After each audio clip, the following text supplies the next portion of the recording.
Ladies and gentlemen, we are live from the Steel Twins recording studio in the cherry capital of the world, Traverse City, Michigan. Introducing your hosts, the Cannonball, the Cannon, the Steel Twins. What's up, everybody? It's Sunday night, and you know what that means. That's right, voice acting night. That's right. We decided to postpone from Saturday to Sunday because, well, things kind of got away from us. Me, rather. But we're happy to have anyone that has joined.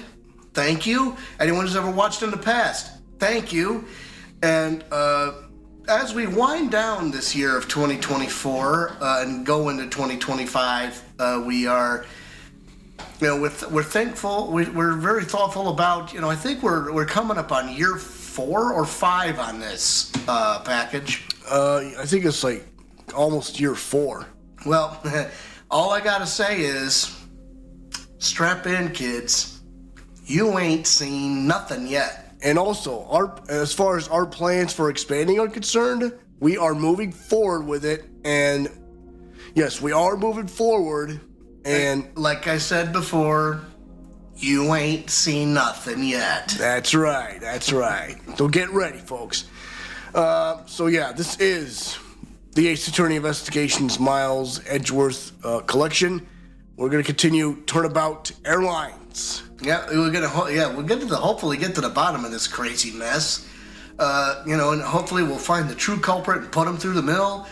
And we're probably going to jump into the next case and see if we can get that one done too, or it might be done with one and halfway through the other. Yeah, that hot mama of a flight attendant is mad sus.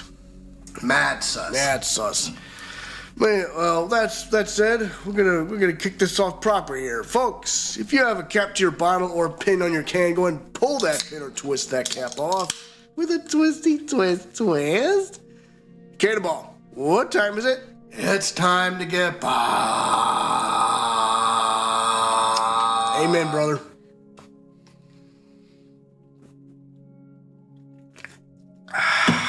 Yes, sir. Okay, live scene.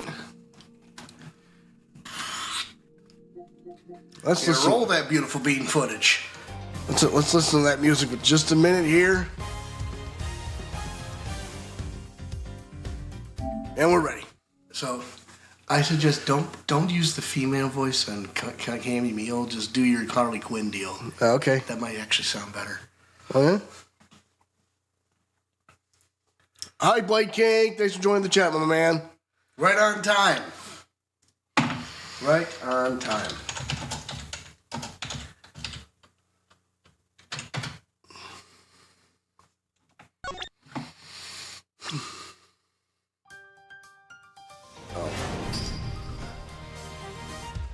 Would have just done YouTube, but yeah, okay. We're going to continue from Turnabout Airlines, Ladder, Decisive Evidence. Yeah, what? Lock 'em and go ahead. You do it. Lock 'em and load 'em, ladies. It's go time. March 12th, 2:52 p.m. Flight G390, lower deck cargo hold. Wow, so this is the cargo hold, huh? So big. That's what she said. This plane is a special model. It has both a super large cargo hold and ultra luxurious first class seating. So is this the real thing as a motor? There is certainly a high probability of that, which is why we are here, correct? Okay, let's get investigating, sir. Begin investigation. Lower deck cargo hold. Holy suitcases, Mr. Edgeworth. It's like an all-you-can-use suitcase fair. These must be all the leftover ones they couldn't sell. The ones the company is planning to dispose of after this flight is over. This paint job is really cool, don't you think? It practically screams artsy. Oh, why not purchase one then? I'm sure it will bring you much happiness. Think so? Maybe I will. Let's see here. $1,200? I think I'll pass. And Miss Teneiro wonders why they don't sell. You need 2 jobs just to buy one. Although, it definitely looks like one is missing. Huh? What is this brittle substance I'm stepping on? It's a bunch of glass fragments? Oh. Uh-oh. Let's take a look. Okay, so far we got broken glasses. Uh-oh. The victim's glasses are broken. Those are the glass shards from the victim. They have to have been the glass shards. It looks like they match. Ha-ha! I think we can safely conclude that these fragments are from a pair of glasses. And the victim was wearing a pair of broken glasses. Exactly what I was thinking. I'm sure that the shards would match up perfectly with the remnants of his glasses lenses. Ergo, the victim was here, just as I suspected. So you're saying that the real scene of the crime was here, sir? Isn't that what I've been saying for a while now? Oh, is it? I didn't know that. Perhaps it's a bit early to draw that conclusion. However, I believe that the probability has just skyrocketed considerably. All that's left is to find the murder weapon. Bed sheets? Keeping track of this many pieces of cargo must be very taxing on the cargo crew. That sure brings back memories of when I worked as a part-time mover, sir. By the look in his eyes, he's waiting for me to ask about the rest of the story. But no matter how he pours on the puppy eyes, I have no intention of doing so.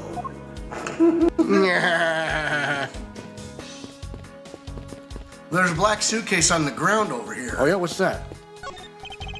Hey, what's with the suitcase, pal? It's what the victim checked in, sir. So this suitcase belonged to Mr. Hicks. I don't think he'd mind if we took a closer look. There's nothing out of the ordinary in here, sir.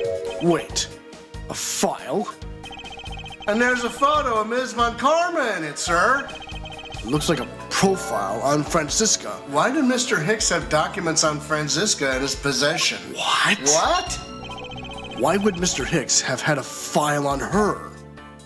Talk to her about it. You arrived at the scene of the crime before Detective Gumshoe, correct? And you then immediately began to direct the investigation. Alex Michael, thank you so much for liking the stream. Thanks so much. And then you immediately began to direct the investigation. It seems to me that you were already here at this airport for something besides this murder.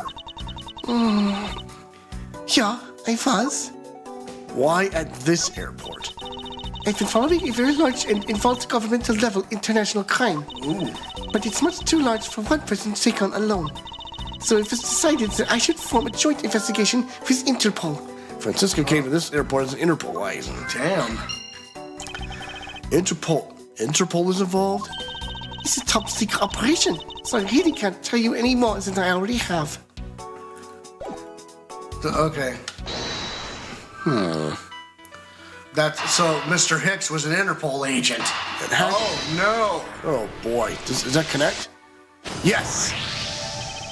Now, why would Mr. Hicks have documents profiling Franziska? Oh, I know. I bet he's a big fan of Ms. Von Karma, sir. Franziska said that she had come to this airport as part of an Interpol investigation. Oh, maybe Mr. Hicks had heard she's coming here and he followed her. Detective, I think it's more likely that Mr. Hicks was, in actuality, Interpol Agent Hicks. Ooh. I think Franziska has some explaining to do. Truth behind Hicks. You came to this airport to rendezvous with the victim, didn't you? Nonsense! What are you talking about? We found a profile detailing information about you in the victim's luggage. I suppose it was prepared for him so that he could recognize you when he landed, which makes him not Mr. Hicks, but rather Interpol Agent Hicks. Isn't that correct? I should have known you'd figured it out, Miles. But it looks like they got him first. So you really did come here to receive an Interpol agent, then? Yeah. Agent Hicks was on the trail of a very large international smuggling ring. He went undercover to investigate his crime, and it was I who put him on this case. I was supposed to receive a call from him on his cell phone once he had landed. Oh, that's why the cell phone went missing. Well, how about that? Okay, you know who I suspect now? Who? The art dealer. Oh, boy. Mr. Zinc LeBlanc? Yeah, LeBlanc. I suspect him hugely now. I never expected to receive a call about his murder instead. I think we now have pretty definitive evidence that Agent Hicks came down here to the cargo hold. Well, what was he doing down here, sir? There's nothing but luggage. Oh, I get it. Maybe he forgot something in his suitcase and came down to get it. Ow! Agent Hicks came here for a work-related reason. Of course, of that I'm sure. Yes, I'm sure he was here to investigate the smuggling operation he was observing. Franziska, do you know exactly how he intended to pursue his investigation? 9. Unfortunately, I was going to find out from him after he landed. I see. But this raises another question. A normal passenger can't access a cargo hold on their own. Agent Hicks must have identified himself to a member of the crew and entered the cargo hold with that person to let him in. Yes, and then he was murdered here. These glass fragments and his broken glasses are a testament to that. And then... The killer put Agent Hicks in one of the spare suitcases and... They entered the elevator, but while they were riding it up, the plane that hit that patch of turbulence. Because of the intense shaking, the suitcase popped open and Agent Hicks' body flew out. At the same time, his wallet fell out of his pocket, spilling its contents everywhere. Which explains why there was money scattered all over the elevator floor. Investigation complete. Flawless victory. I think it's pretty easy to say who the culprit is at this stage. One moment, please.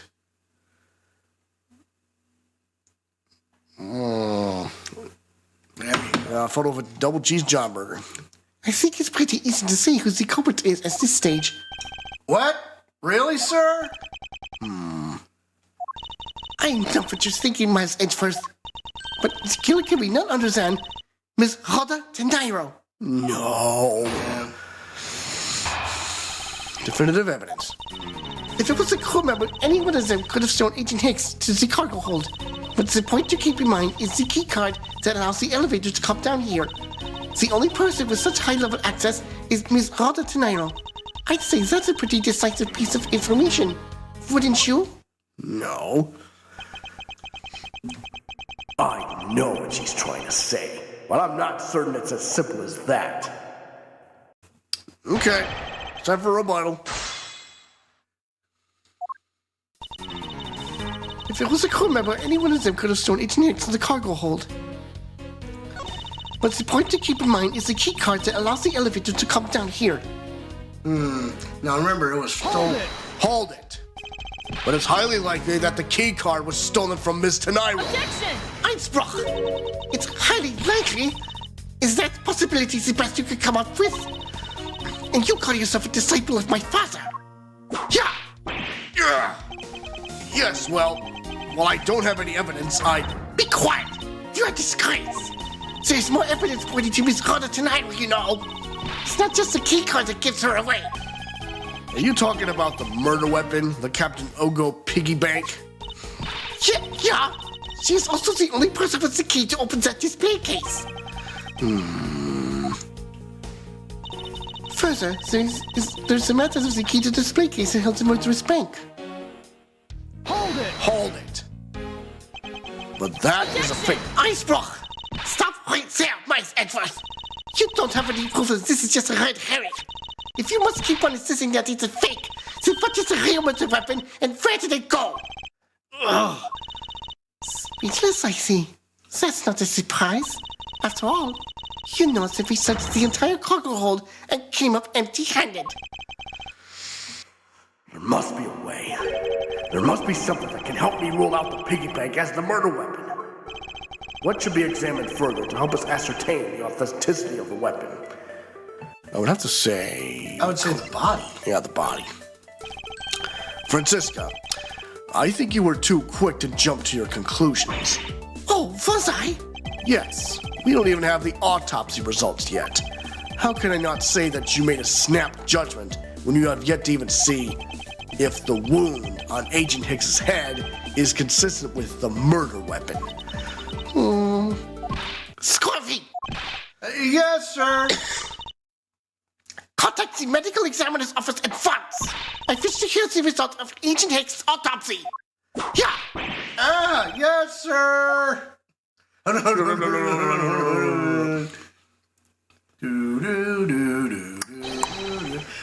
got a big problem, Mr. Edgeworth, sir. Uh-oh. What is it, detective? They're still doing the autopsy, but they said that they already know this one thing for sure. Report! Now!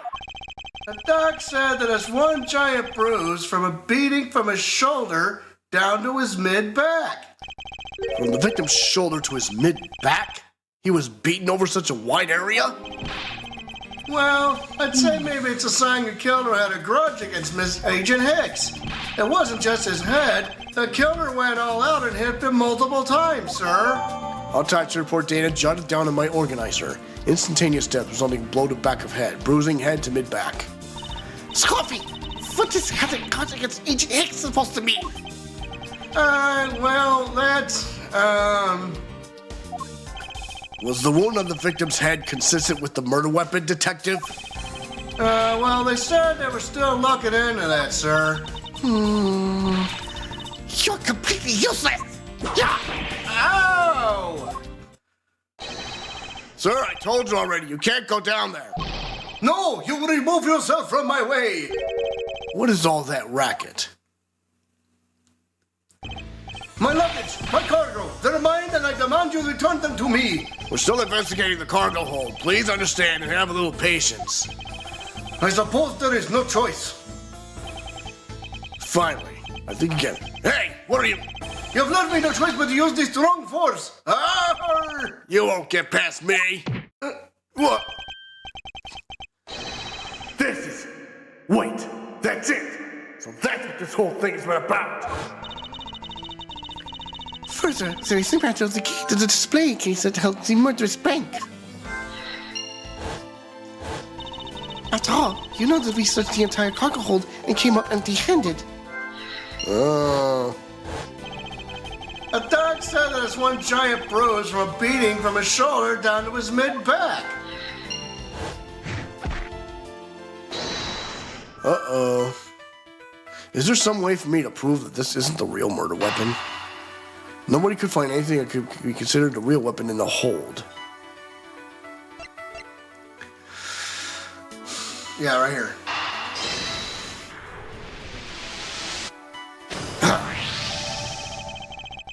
Allegedly, the killer struck the victim many times over, which is why there is extensive bruising over such a wide area. But is that really the correct conclusion to draw from the evidence? The bruise from his shoulder to the middle of his back is one continuous mark, which is more suggestive of a single blow to the back. If that's the case, then the piggy bank is much too small to have caused that. Therefore, the murder weapon must be something far bigger. Smuggling? Son? No. Nobody could find anything that could be considered a weapon, real weapon in the hold. The unusually large area of bruises suggests that a very large weapon was used.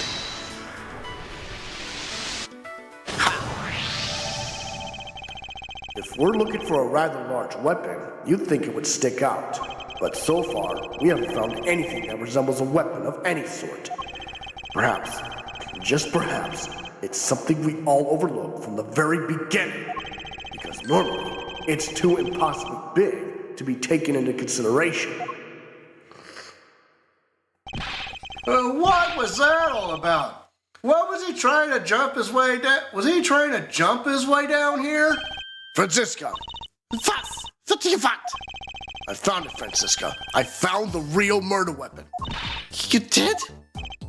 He really jumped. We didn't realize it until now, but the answer has been right in front of us this whole time. He might be hurt. We should go check up on him, sirs. This is a pompous attitude of yours again. You should learn to drop that habit. this coming from a prosecutor with a habit of whipping everyone she comes across. Anyway, if you really are a prosecutor, then you'll back yourself up with evidence. You two aren't listening at all, are you? Come on then, show me this real murder weapon you speak of. Don't have evidence to show. I don't have evidence to show. I don't have any evidence to show you. Foolish reasoning for a foolish fool who a foolishly foolish fool meant to fool me. What do you mean by I don't have any evidence to show? Perhaps I should have phrased it as that which caused Agent Hicks' death is incorporeal. Forgive me, but I do believe I have figured out what was the real cause of death. Free fall. The victim fell from a great height and subsequently died as a result. In other words, the real cause of death is free fall into the ground. He fell to his death? Yes, this is the only plausible possibility. The victim has extensive bruising on the back of his head and his back, and the only rational explanation for these injuries is that he fell to his death. But the murder happened inside this plane. I know. Are you claiming that there's some place in this plane from which he could have fallen from?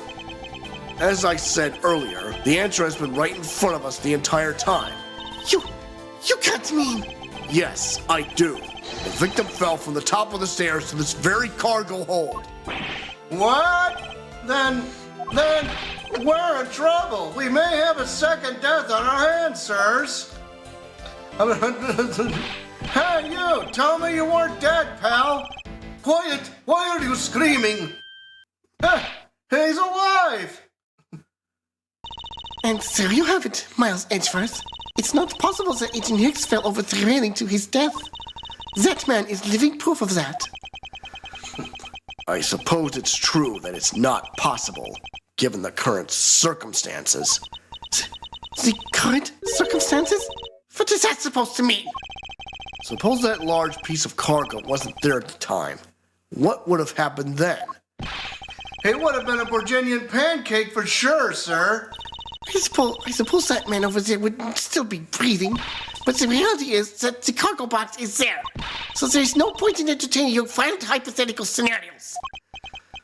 It may be there now, but there is no proof that it was always there. Ha! As if there could have been a window of time when that giant box was not there.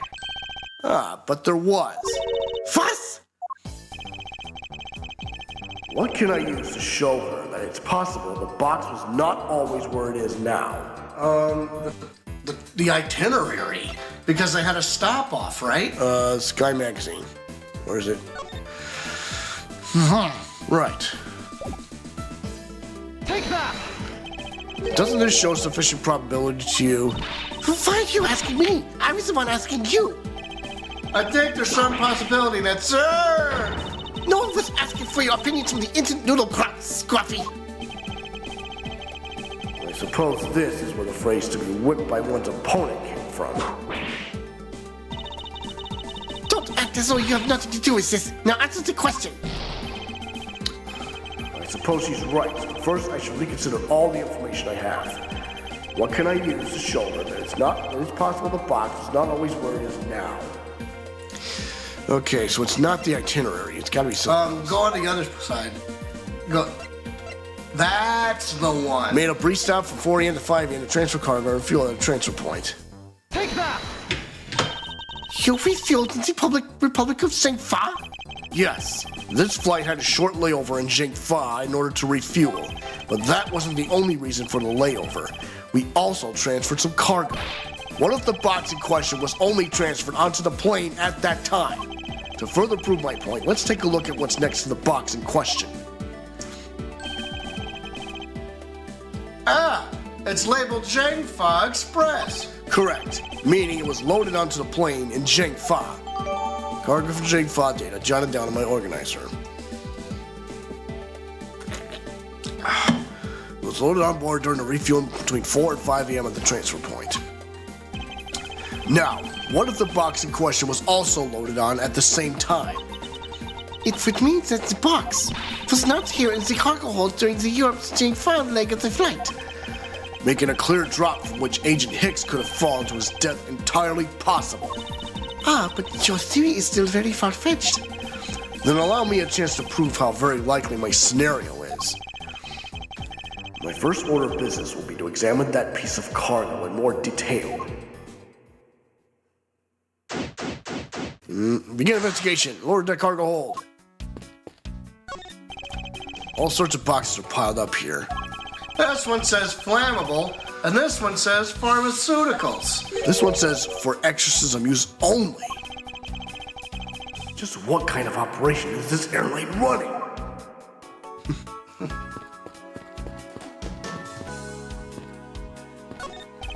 Keeping track of this many pieces of cargo must be very taxing on the cargo crew. This sure brings back memories of when I worked as a part-time mover, sir.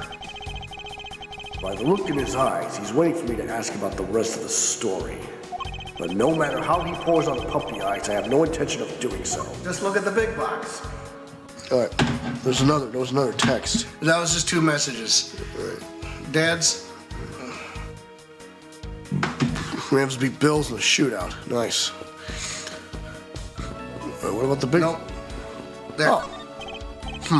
This is a rather large piece of cargo. There's a tag on it, sir. Let's see. A leaf red statue? Never heard of it. Nor I. But all I care about is if we can prove it wasn't here at the time of the crime. And let's get investigating, sir.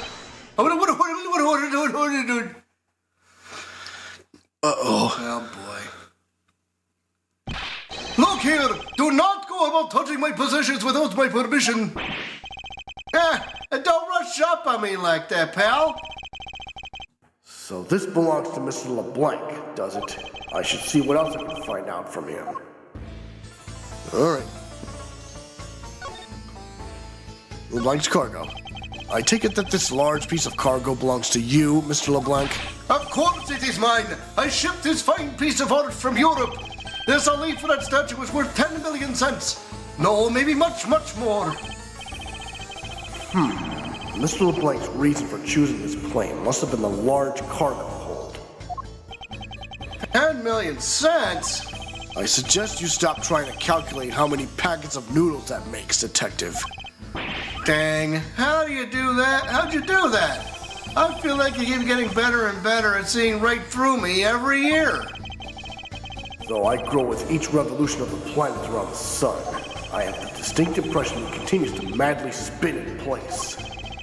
Hey, Mr. Edgeworth, so that 10 million cents, is that in euros or in dollars? Ugh. Does it really make a difference to our case? Mr. LeBlanc, there is a chance that your cargo is related to our murder case. I was wondering if you would allow us to examine it a bit closer. It is a very valuable piece of art, so no, there will be no touching. Uh-oh. No. It's logic. Yep. Smuggling a valuable piece of art. Aha. Boom. If Mr. LeBlanc has something to do with the smuggling ring, then it's possible this fake statue was brought on board in Zhengfa. I think I need to question him a bit further. About your statue, Mr. LeBlanc. I wonder if it might be a fake. What? How dare you say my art is fake? I suspect that your statue might be the target of an international smuggling ring. Don't say such fantastical things. Those thieves would not dare. I have certification of my cargo right here. Do you mean the cargo certification document? Mr. Simply Black, why didn't you say so earlier? Please show it to us at once. I can't read this. What does it say? It says as plain as day the cargo was put onto the plane in Europe. And there you have it, Miles Edgeworth. Too bad for you. The statue was brought on board in Europe, just as it states in the certificate. No, that's... Which means that there never was a window of time in which the statue wasn't sitting there. I'll leave some red certificate data jotted down in my document written in Borginian. Proof the statue was loaded on board in Europe. I respectfully disagree. We can't discount the theory until I see the statue for myself. Then you can have your wish. Look at it yourself and see I am right. This, I know I've seen this somewhere before. This is the Alif Red? Gives off such a feeling of art, I can practically smell it. This statue has a high amount of historic value. After it was unveiled at the museum in Europe, I brought it to this country to exhibit it. Alif Red statue data jotted down on my organizer. Piece of art being... We have a piece of evidence that has that statue in the background. Why, we do. I believe a closer look is warranted here. Let's take a look at that. This. Yeah. You see Except, hey, those eyes are red. Oh boy. Those eyes are yellow. So this is the infamous Alif Red statue. What is it, Mr. Edgeworth? Did you find something? There's something wrong with this picture. We should examine it in more detail. Yeah, look at the eyes. Is this spot somehow connected to any of the evidence I hold? Why, of course there is. Eureka! These eyes are awfully orange, don't you think? Yeah, and pretty. They remind me of sunsets when I was in grade school, sir. I don't think you see what I'm talking about. No, I do, but it's really like the color of the sun when it's setting, sir. Ah, the memories. I remember standing out in that field, spitting with my arms out until I felt ill. I don't care about sunsets. Focus, detective. What color are the eyes in this photo? Huh? Ah! Sir, they're red! As I thought, this statue is a fake. Mr. LeBlanc. What do you want? Do you not know I am a busy man? I allow you 2 seconds for your answer. The Alif Red. I suppose this is your pride and joy, is it not? It is the biggest trophy on this European trip. Do you know why I wanted to possess this statue? The trigger I started 17 years ago. Better grab a chair, sir. Sounds like this is gonna be a long story. Mr. LeBlanc, I regret to inform you, and you have my heartfelt sympathy, but... What is that? Sympathy for what? You'll see. I'd like you to compare the eyes. That large fellow there has very bright and pretty eyes compared to you. I wasn't talking about the two of us.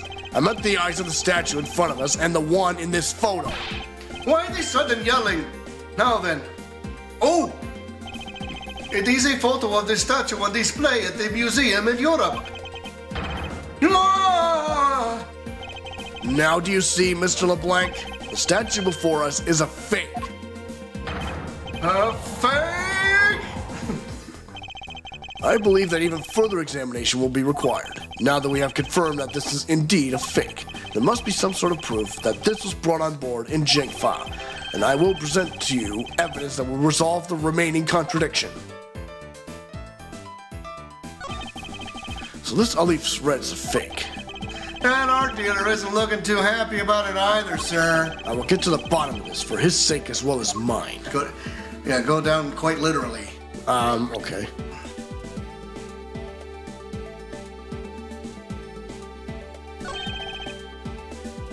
What's this?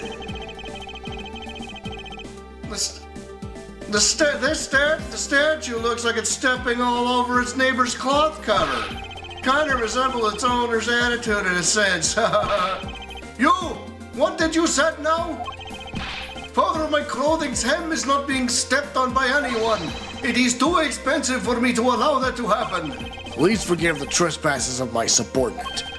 Why should I forgive if the dress passes? Unless it is an expensive dress, you keep it. What have we here?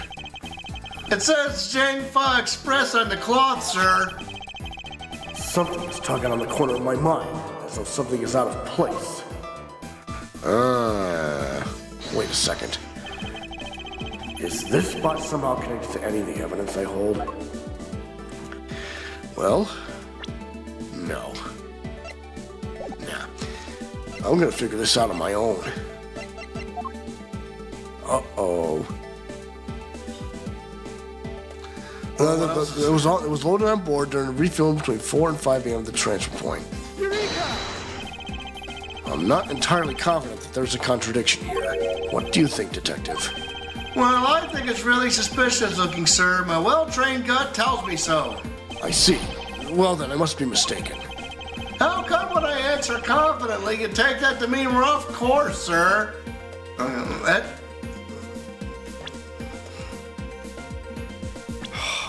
gotta be more to deduce here. Well, look around elsewhere, see if there's anything else. Leftover suitcases sit here, lined up in 2 pretty neat rows. Too bad for Miss Teneiro, but this design is unmarketable. Oh, why don't they sell them in the airport and have a bargain basement sale? Buy one, get one free. If you win the raffle, you get one more for free. How about those ideas, sir? I think if they did that, everyone would lose. Can't use logic, though, so... All right, hang on. Is there a rope around here? Or is it this?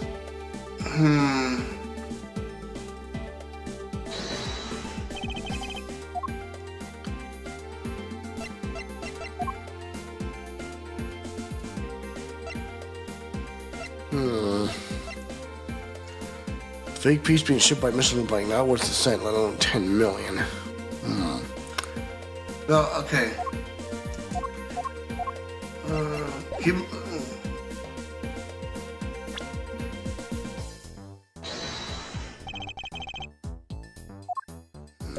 Not this spot. Wait.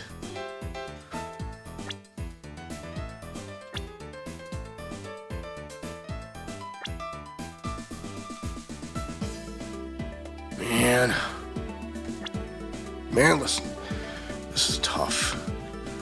Oh, look at that spot on the right. That, no. Oh, never mind.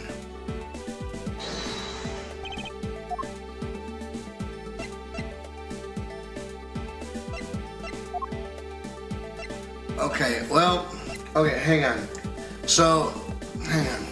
Proof the statue was loaded on board in Europe. So,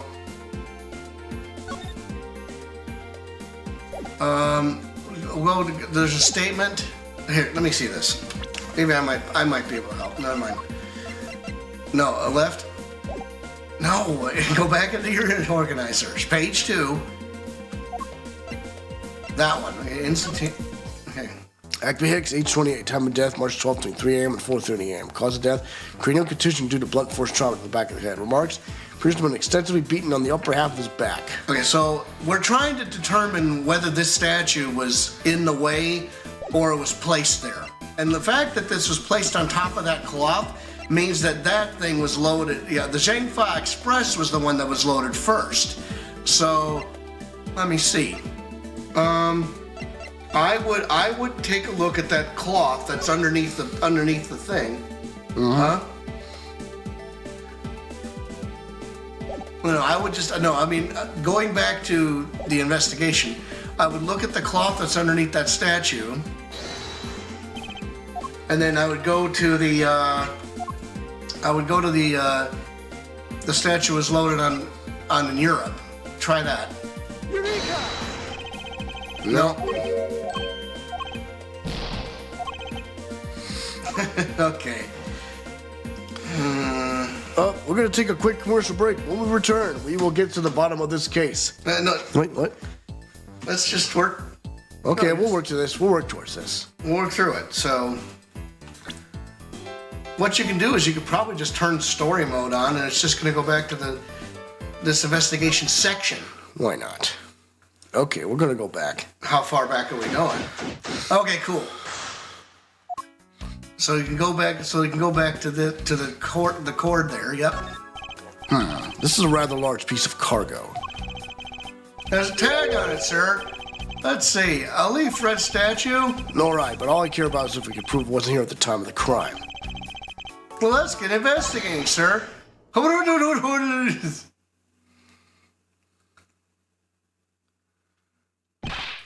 Look here, do not go about touching my permission for my permission. Dad, don't rush up on me like that, pal. So this belongs to Mr. LeBlanc, is it? I should see what else I can find out from him.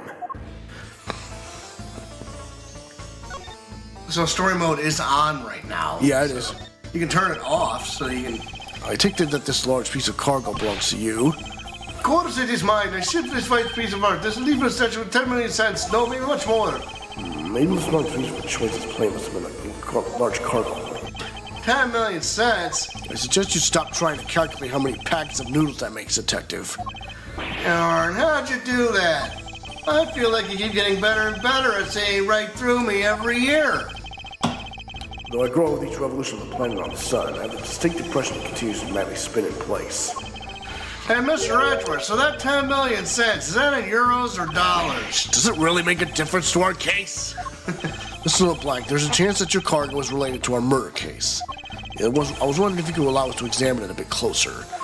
It is a very valuable piece of art, so no, there will be no touching. So now we get to logic. Agent Hicks is on trail of an international smuggling ring. Mr. LeBlanc claims I've brought a piece of art from Europe. But if Mr. LeBlanc has something to do with the smuggling ring, then it's possible this fake statue was brought on board in Jingfa. I think I need to question him a bit further. Fake statue. About your statue, Mr. LeBlanc. I wonder if it might be a fake. What? How do you say my art is fake? I suspect your statue might be the target of an international smuggling ring. Don't say such fantastical things. Those things would not dare. I have the certification of my cargo right here. You mean the cargo certification document? Mr. LeBlanc, why didn't you say so earlier? Please show it to us at once. I can't read this. What does it say? It says as plain as day, the cargo was put onto the plane in Europe. And there you have it, my Edgeworth. Too bad for you. This statue was brought on board in Europe, just as it states in the certificate. No, that's... Which means that there never was a window of time in which the statue wasn't sitting there. I think for certificate data jotted down my organizer. I respectfully disagree. We can't discount the theory until I see the statue for myself. And you can have your wish. Look at it yourself and see I am right. This! I know I've seen this somewhere before. This is the Elif Red. Gives off such a feeling of art. I can practically smell it. The statue has a high amount of historic value. After it was unveiled at a museum in Europe, I brought it to this country to exhibit it. We've read statue data jotted down in my organizer. Leave a closer look as warranted here. Okay, here we go. So this is the infamous Elif Red statue. what is it, Mr. Edgeworth? Did you find something? There's something wrong with this picture. We should examine it in more detail. So I figured that one out. Yeah, so we're right so far. Eureka! These eyes are awfully orange, don't you think? Yeah, and pretty. They remind me of sunsets when I was in grade school, sir. I don't think you see what I'm talking about. No, I do, but it's really like the color of the sun when it's setting, sir. The memories. I remember standing out in that field, spinning with my arms out until I felt ill. I don't care about sunsets. Focus, detective. What color are the eyes in this photo? Huh? Sir, they're red. As I thought, this statue is a fake. Mr. LeBlanc. What do you want? Do you not know I am a busy man? I allow you 2 seconds for your answer. The Elif Red. I suppose this is your pride and joy, is it not? It is the biggest trophy on this European trip. Do you know why I wanted to possess this statue? The trigger started 17 years ago. Better grab a chair, sir. Sounds like it's going to be a long story. Mr. LeBlanc, I regret to inform you, you have my heartfelt sympathy, but... What is that? Sympathy? For what? You'll see. I'd like you to compare the eyes. A large fellow there has very bright and pretty eyes compared I to wasn't talking about the two of us. I meant the eyes of the statue in front of us and the one in this photo. Why are they sudden yelling? Now then. Oh, it is a photo of the statue that's in Europe. Now do you see, Mr. LeBlanc? The statue before us is a fake. A fake? I believe that even further examination will be required. Now that we have confirmed that this is indeed a fake, there must be some sort of proof that this was brought on board in Jingfa, and I will present to you evidence that will resolve the remaining contradiction. So now we go down there. I knew there was a contradiction in the clock, but what is it? What spot is connected to Which anything? one? Ah, right. If you turn on story mode again during this investigation, the game will restart from the beginning again. No. Yeah. There's clearly a contradiction here. What are you going on about? It's just a simple case of cargo cover getting stuck under another piece of cargo. That's not possible. Here, go ahead and press it again. Basically, if you turn story mode on again, you can turn it off, and then we can just. But it is. There is clearly a contradiction here. What are you going on about? It's just a simple case of a cargo cover getting stuck under another piece of cargo. That's not possible. But it is. It shouldn't be this way, but the statue is on top of the cloth. Well, I thought story mode worked better than forcing a preset video. I thought so myself. Yeah. Supposing that the neighboring piece of cargo is brought on board in Jingfa, there is no way that any part of it should wind up under something from Europe, which means that this fake statue was smuggled on board in Jingfa. But then what about the cargo certificate? Let me ask in return, what about Agent Hicks? Why did he come down here in the middle of the flight? Huh? There is only one reason why: to secure proof of smuggling activity aboard this flight. So you say, but I don't believe he had to do that mid-flight. We could have just as easily inspected all the cargo after the plane landed. That may be true. However, you have it backwards, Franziska. Sure, Agent Hicks could have waited until after the plane had landed, but he had a reason for coming down to the cargo hold. Suppose he had found the fake at the airport. It would have been after the swap had occurred. At that time, the suspicion would naturally fall into the statue's owner, who would have no way to prove that the statue was switched without his knowledge, which means there is someone involved who is forging or modifying cargo certificates. Oh. Document of Virginia says statue was loaded on board in Europe, but statue is a fake. Investigation complete. Oh, man. I guess the victim knew the real version of this was gonna get nabbed, huh? Yes, while this photo could be seen as nothing more than a simple souvenir, it was in fact taken to be used as a reference document later on. Next, Agent Hicks had to secure proof that the smuggling had taken place. He came down here to take a picture of the cargo hold, a rather empty one at that, right before the fake statue could be loaded on board. A photo of the hold missing a valuable piece of cargo would have been proof enough. After that, all he had to do was hold the Jingfa cargo crew and arrest the smuggler. Exactly. This only goes to prove my theory. If the statue was not in the cargo hold during the Europe Jingfa leg of the trip, there would have been enough height from which Agent Hicks could have fallen to his death. Officer! Move the statue immediately! I want a thorough examination of the floor underneath. Now! Ms. Von Karma, I'm ready to report my findings. Go on. After moving the Elite Red statue out of the way, we tested the area under it with luminol, and there was a reaction. Whoa! I see. There was a reaction to luminol, an indication that there was blood on that spot. Can we stop looking at it now, sirs? It would seem that my deductions were correct after all. I suppose it would appear that way. The culprit cleaned the blood up well. And how do you think the killer did that? How did the killer clean up all the blood? The Virginian cloth. Take that! The killer used the bloody cloth I found inside the suitcase to clean up the mess. I see. They had a need to clean up all the blood before the plane landed in Jingfa. Yes, because otherwise the cargo crew would have discovered it during the layover. So you guys are saying that the murder happened before the plane landed in Jingfa? There is no other conceivable timeline for the events of the murder.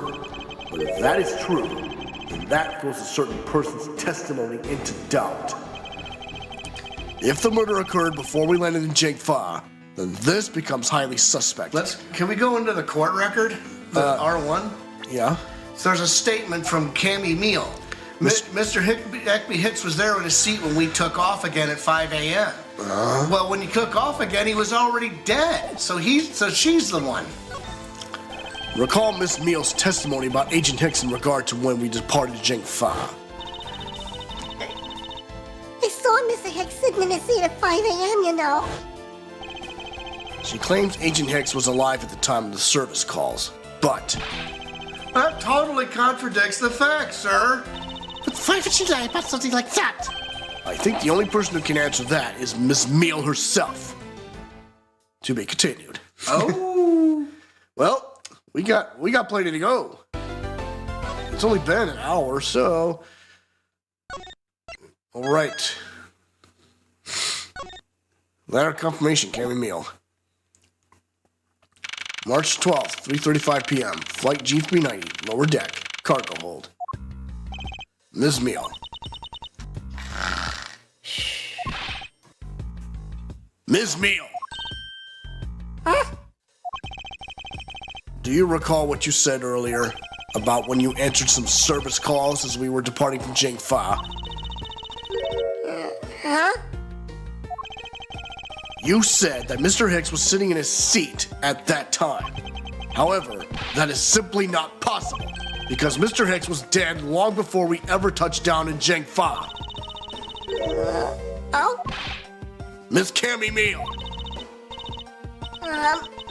Maybe I didn't see what I thought I did. No one could make a mistake so large, Miss Meele. But I make that kind of boo-boo all the time. Ugh. This is going nowhere. There must be a better way of resolving this contradiction. Very well. Ms. Meele, if you please, tell me about your alibi during the time span. From just before we were to land at 3 a.m. and 6 a.m. when the body was found. You telling me I'm a suspect, Mr. Edgeworth?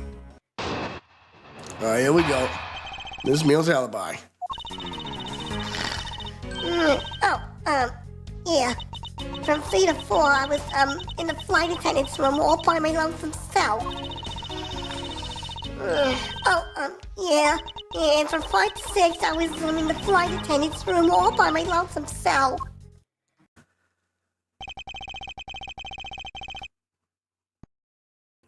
How is a man supposed to react to a testimony like that? Ms. Meele, wake up!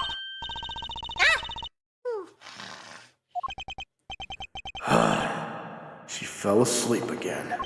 It looks like the only way I'm going to be able to wake her up is by pressing her. All right, time for rebuttal. Hold it! Ms. Meele, wake up! I'm awake. Miss Edgeworth, I demand that you do something about this flight attendant this instant! Why ask me to wake her when you can finally put that whip to an appropriate use? From 3 to... From 3 to 4, I was, in the flight attendant's room all by my lonesome self. Yeah. And from 5 to 6, I was, in the flight attendant's room all by my lonesome self. No, you weren't.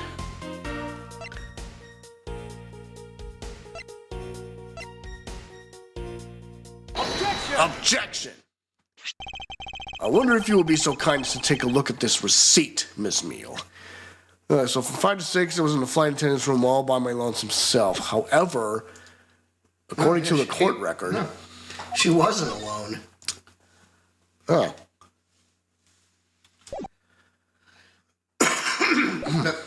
I wonder if you would be so kind as to take a look at this receipt, Miss Meele. Huh? A receipt? For what? It's for the suitcase Miss Teneiro bought. Now, if I may direct your attention to the timestamp, as you can see, it clearly says 5:40 a.m. Ms. Teneiro. Yes. Huh? Why is the killer here? I thought she'd have her locked up by now. I requested that she be present as a witness so that we may straighten out your complex lie. Now then, Miss Teneiro, between the hours of 5 and 6 a.m., you took a trip from first class down to the first floor and flight shop, correct? Yes, I went to the shop to buy a suitcase, after which I went straight to the attendant's room to drop it off. And did you see Miss Meele there at the time?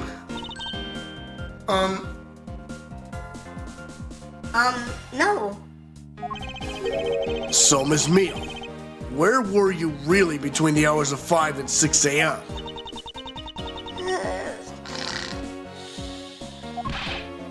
Miss Cammy Meele! The bathroom? I'll be the one to ask the questions here. Yeah, maybe that's it. I probably just missed her. Ain't you cool, you know? Do you take me for a fool? That's a little too convenient to be true. But it's the truth. Cross my heart.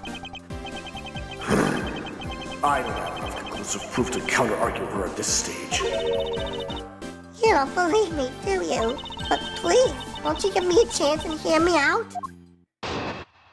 What else you gotta say? Reason for suspicion. Look, I know you suspect me because I'm one of the crew, but you think then maybe you should also suspect Miss Rhoda, too. She's the one in charge of the elevator key card in the shop, you know. If you ask me, that makes us super suspicious. Please leave Miss Teneiro out of the conversation. Only you are under suspicion for now. I don't get it. Why are you covering for Miss Rhoda all of a sudden? Oh, now I get it. Maybe you've got your eye on Miss Rhoda. Of course I'm keeping an eye on her. I can't very well let her escape, can I? Never mind. You want to know something? Miss Rhoda actually kind of I have absolutely no interest in people who can't appreciate my sense of design. Now's not the time for this sort of talk. Okay, rebuttal time. Reasons for suspicion. Look, I know you suspect me because I'm one of the crew. But you think then maybe you should also suspect Miss Rhoda, too.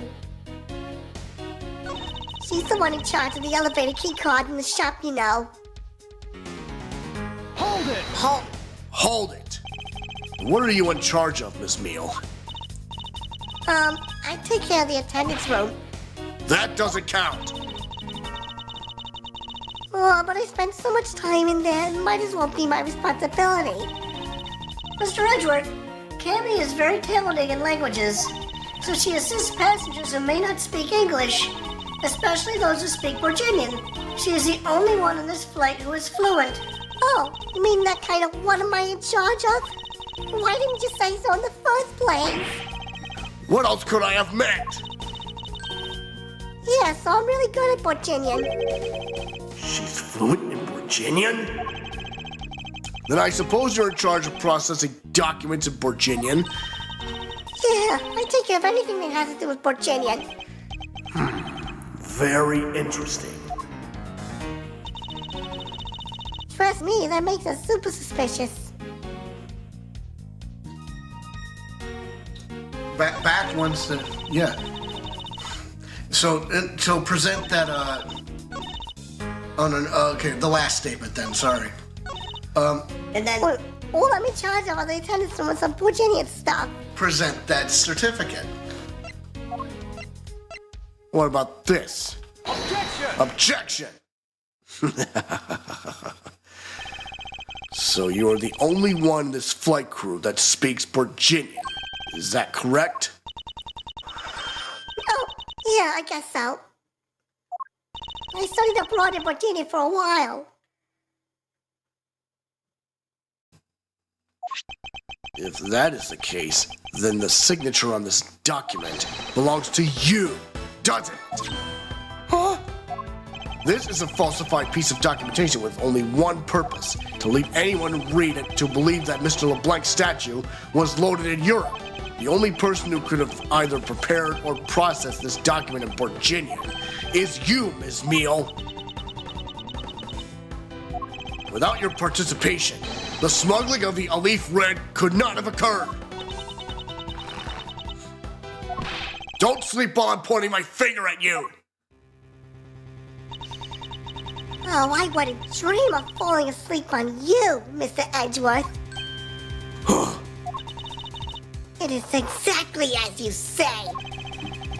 Are you confessing to having participated in the smuggling? No, far from it. It's true that I was the one who signed off on that document. But you can't use that fact alone to make your allegation of smuggling stick. There is no direct correlation after all. All you have is my signature on a piece of paper. Really? All you did was sign it? I neglected to check if the cargo had been loaded onto the plane properly. So sorry about that. It seems that she's finally woken up. This is gonna be one tough fight. Her eyes are activated. Yes, she is. Suppose, and this is just a supposition, even if I was involved in the smuggling, you can't throw the charge of murder on me just like that. Objection! Eisbroch, if you were involved in the smuggling, you would have had a strong motive to kill. Agent Hicks was in the middle of an investigation regarding a smuggling ring, and just when he was about to close in, he's killed by a member of that ring. Well, did you ever stop to think that maybe Rhoda is the smuggling ring member? After all, unlike me, Rhoda has access to many things on this plane for what purposes? So perhaps there is some element of a setup at play in this case. What are you talking about? Don't worry, I wasn't talking about you. I meant the killer. First, it was myself, and now it's Miss Teneiro, who is under the microscope. Seems to me that our killer is going to great lengths to pin this crime on anyone they can. You have no proof that Rhoda is being set up, or that she isn't. Actually, I believe that she was indeed the intended target from the very beginning. I believe that the plan was to push all the blame for the crime onto her. And this evidence will prove my suspicions. This proves that the killer was out to frame Miss Teneiro from the very beginning. What would that be?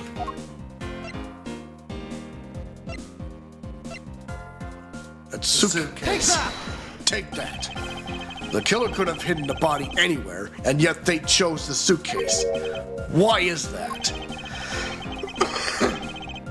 Perhaps it was to move the body up from the lower deck to the first floor. However, why go through the trouble to do so?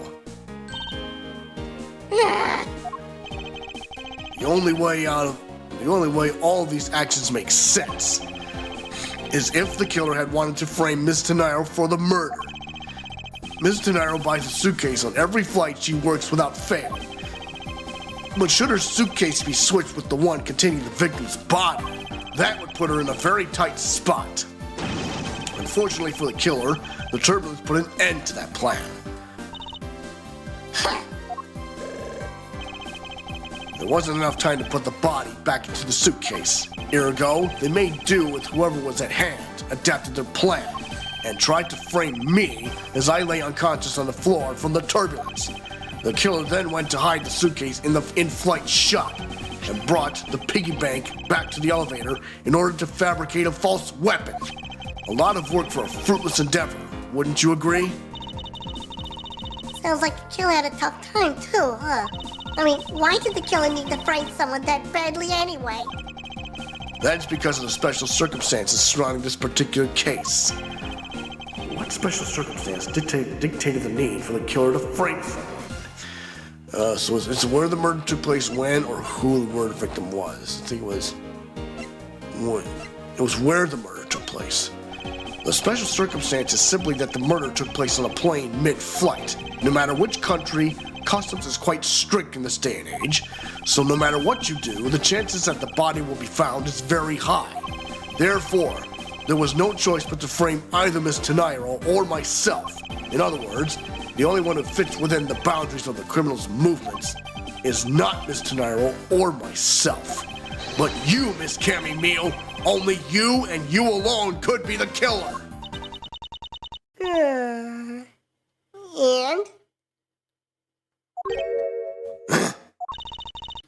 You done already? I was about to fall asleep again. Anyway, let's be honest here. You don't have anything on me other than a whole lot of circumstantial evidence.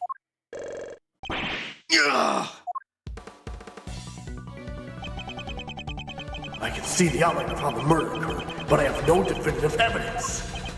And isn't there a piece of evidence that's still unaccounted for? The actual murder weapon. Ah, the actual murder weapon, yes. Something that I still can't quite fit into the big picture. The cell phone. Take that! I don't have any actual evidence, I thought not. but that's because it went missing and still is. Missing? What do you mean by that? In the complex puzzle that is this case, there was one piece I kept getting stuck on, and that is the victim's cell phone. Franziska, you were waiting at the airport for a phone call from Agent Hicks' cell phone, or at least that's what you told me. That's right. But Agent Hicks' cell phone could not be found at the crime scene. You mean the killer took the phone with them? Precisely. I suspected if we were to find that phone, it would lead us to the killer. Come on, get serious. If the victim fell to his death from that height, wouldn't his phone break as well? We won't know that until we try a little experiment, will we? Franziska, I'd like to ask for your assistance. You know the victim's phone number, do you not? Of course I do. Uh-oh. Agent Hicks's phone. It's ringing from somewhere, sir. I hear it, Detective. Now, where is it coming from?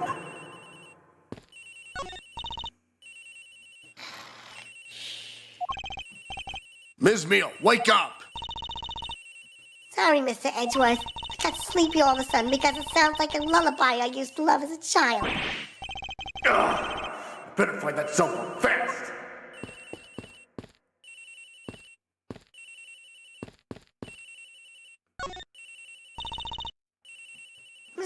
Mr. Edgeworth, Don't worry, Mr. Teneiro. I will get to the bottom of this and find the truth. So please, wait here until they return. all right. Thank you for all you're doing, Mr. Edgeworth. Check this suitcase. It sounds like the phone is up in the flight attendant's room. We better hurry to the flight attendant's room, sir. There it is, March 12th, 4:12 p.m. Flight G390, first floor, flight attendant's room. A ringing's from somewhere in here, sir. Leave no stone unturned, Detective Gumshoe. We must find it. Check Cammy's locker. Where's Cammy's locker? Right next to Teneiro's locker. The ringing's coming from in here, sir. What? No, it can't be. Uh-oh. This has gotta be the victim's cell phone. Just whose locker is this, sir? It's Ms. Teneiro's. What?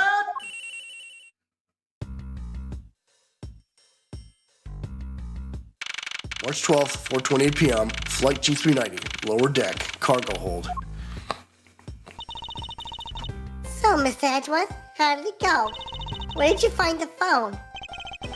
I found it in the flight attendant's room, in Ms. Teneiro's locker. What? What? Rhoda Teneiro! I don't know anything about the phone. It wasn't me. It wasn't me. Miss Von Karma, is it? I suggest you arrest Miss Rhoda Teneiro right away. Objection! Wait, I have a theory.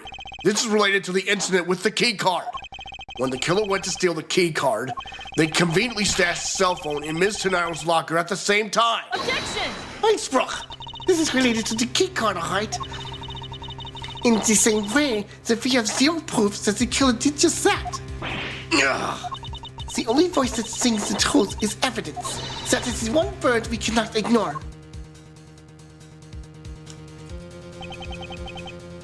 What should I do? Franziska's right. I can't offer baseless conjectures at this point. Alright then, why did the culprit take the cell phone from Agent Hicks? It must have something very incriminating on or in it. Hold it! Hold it! What now, Miles Edgeworth? It's not over yet. We have yet to figure out why the killer took the phone. Was? Inside this phone lies the final piece of incriminating evidence that will point us to our killer. We need to examine this phone in more detail. The LCD is broken. Without a screen, you can't even place a call with this.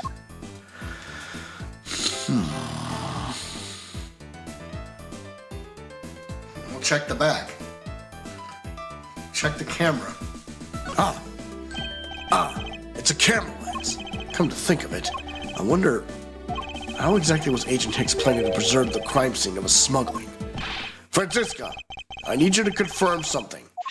This cell phone, can it take pictures? Mr. Edgeworth, I can't believe you don't know about this kind of basic stuff, sir. This looks like a very similar model to my own, and mine can take photos just fine. Do you think Agent Hicks could have taken some pictures with this? In particular, pictures as evidence for his smuggling case? If so, I'd say there may be some very inconvenient photos in here for our killer's smuggler. But the phone's all busted up, sir. Even a super prosecutor can't repair a broken phone. I'll find a way, don't you worry about that. May I go back to sleep now? Objection! Einspruch! The LCD screens on the inside and outside are broken, that's for sure. But that's also reason enough to believe that the killer wasn't able to erase the data. What? What do you mean by that, Franziska? It looks like our killer isn't very similar with electronics. His phone still rang when I called it, meaning that only the LCD screens are broken. It's possible that the photos are still there inside, waiting to be accessed. All we need to do is transfer the data to my phone. Franziska, your phone, if you please. Very well. It's transferring. All right, displaying it now.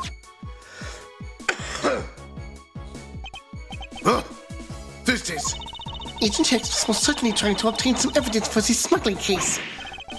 Hey, the alley Fred's nowhere in this pic, sir.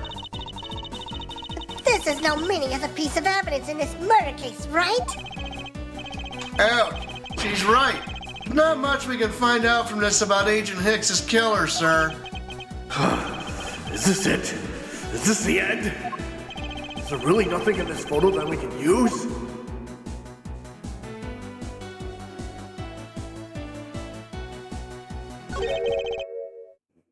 What's all this? Oh, they are a cargo ship from Virginia to Zhengfa. So the reason they aren't here now is that they were dropped off in Zhengfa.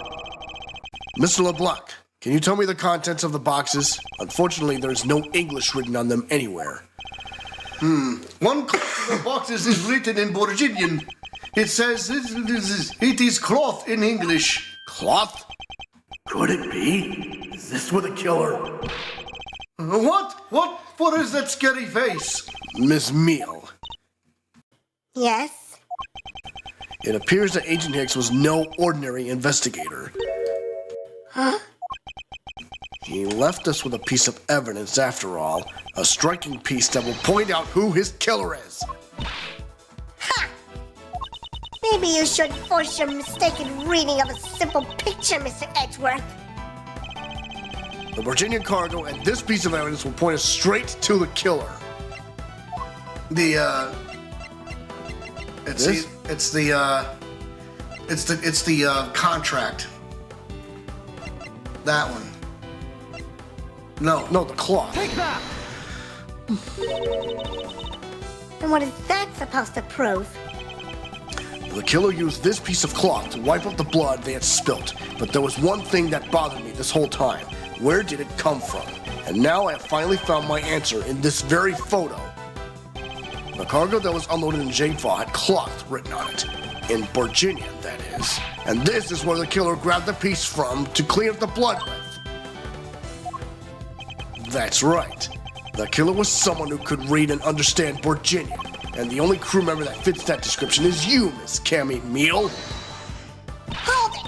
Ha! That's pretty flimsy. The killer probably searched through all the boxes looking for something to use.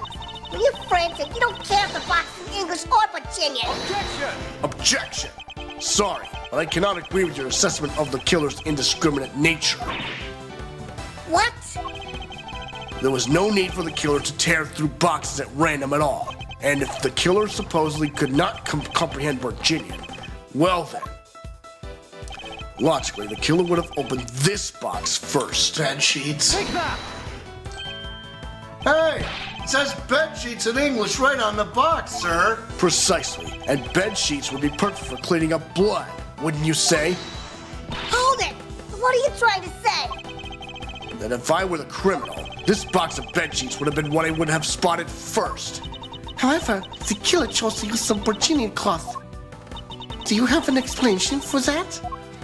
The killer didn't want anyone to know that the real scene of the crime was this cargo hold, so they were afraid to leave signs that the box with sheets had been opened. However, the Virginian cloth, well, that's a horse of a different color. Because the killer knew that he was going to be unloaded in the Republic of Jingfa. That's right. That is why the Virginian cloth was used, and the only Virginian reader on board who could make such a calculated decision is you, Cammy Meele. You and you alone.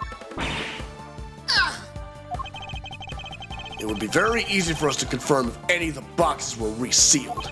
All we would have to do is contact the Jingfa authorities in time. We may even find other evidence to incriminate our killer within those boxes. So what do you say, Miss Meele? Why not confess to your crime here and now? Or would you rather wait and see what we find out from our investigation in Jingfa? She's gonna lose it, folks.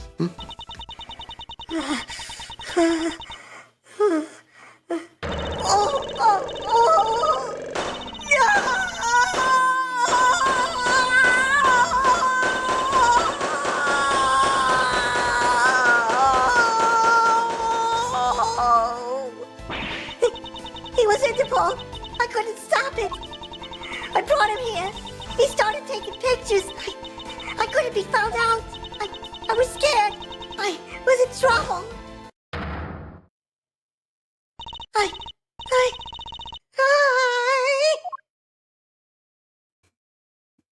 Cammy Meele, you're under arrest. March 12th, 5:26 p.m. Flight G390, first floor, lounge. We finished making all the rearrangements to take the suspect in, sir. Very good, Detective. What about the smuggling route? Did she say anything about that? They're taking her down to the precinct now. Hopefully we can get more out of her there.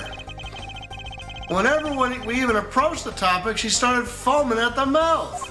It's scary, sir. She probably wasn't prepared to commit a murder all of a sudden.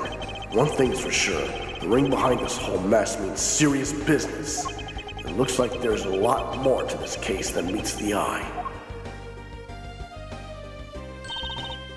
Mr. Edgeworth, I just wanted to say how much I appreciate everything you did. Thank you very much. It was nothing. In fact, I should be the one thanking you for your cooperation. But truly, if it wasn't for you, I might not be here right now. Instead, I can continue to serve our passengers as a flight attendant. I hope that... Well, please accept this as a token of my appreciation. That's... I see. You don't have to take it if you don't want it. No. I mean, I would never turn down the lady's generous offer. Oh, thank you. I'm sure it will serve you well. And remember, we here at GoU Airlines are always ready to serve, Mr. Edgeworth. Thank you. I'll keep that in mind. Now we must bid you farewell. May all your skies be blue no matter where you go.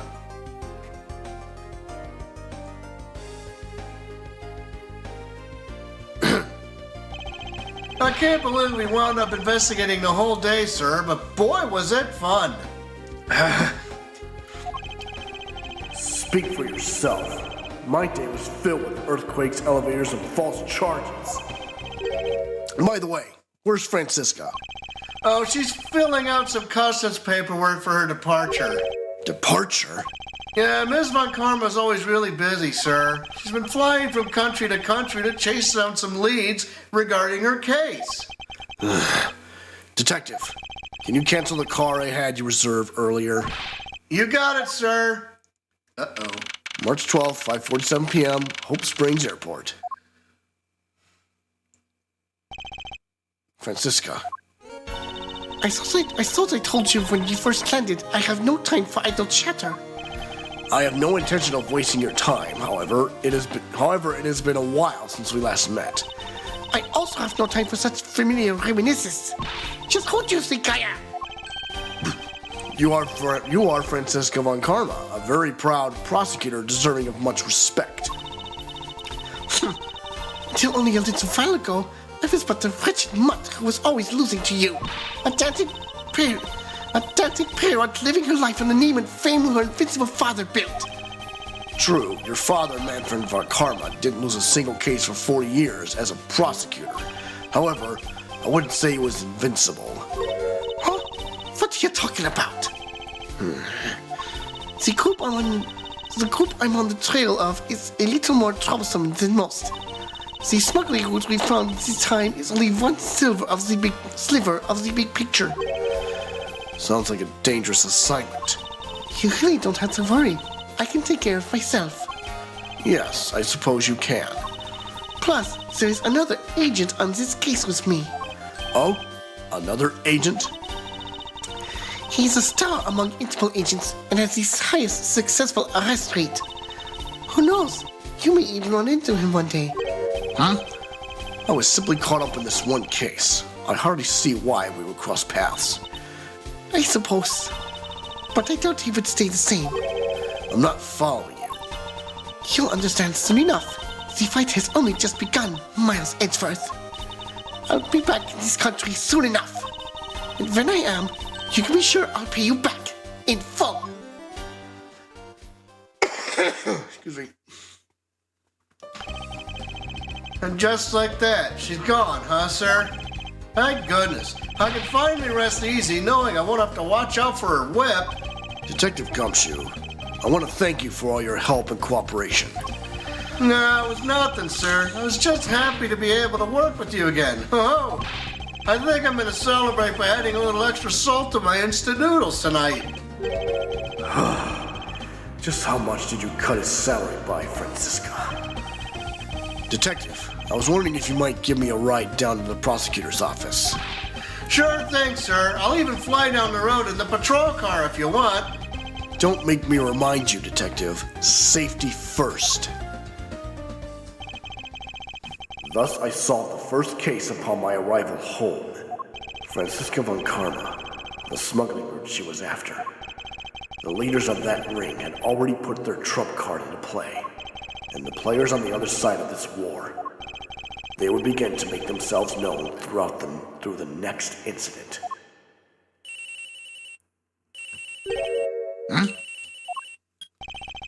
Edgeworth speaking.